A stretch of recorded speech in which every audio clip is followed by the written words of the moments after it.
There's an article titled The Knowledge of Self, how a key phrase from Islam became a pillar of hip hop. Now it says Islam, it really should be saying a key phrase from the Nation of Islam. Because this ain't come from all Islam. That has become a pillar. You know what a pillar is? A pillar holds something up. It says, he goes further to say in this article. He says this, Rakim's reference to knowledge of self being an actual fact is a nod to the actual facts of the lost found Muslim lessons. The catechism taught by Master W.D. Farad, who founded the Nation of Islam on July 4th, 1930. Master Farad Muhammad taught these lessons to the Honorable Elijah Muhammad, who will become the religious movement's leader. He says, long before rappers spoke of knowledge of self in the 1980s, the Honorable Elijah Muhammad expounded on the term in his book, Message to the Black Man in America. Yeah. This book right here, right?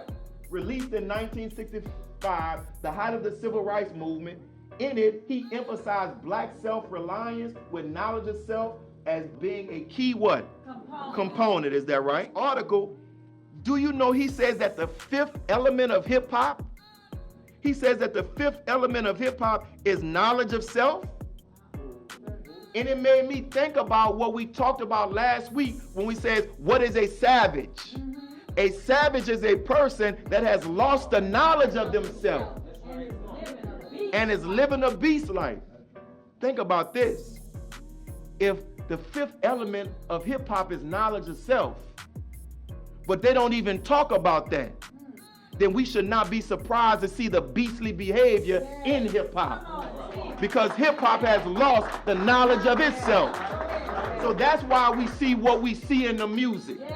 Because when knowledge of self was present in hip hop, they say that was the golden era.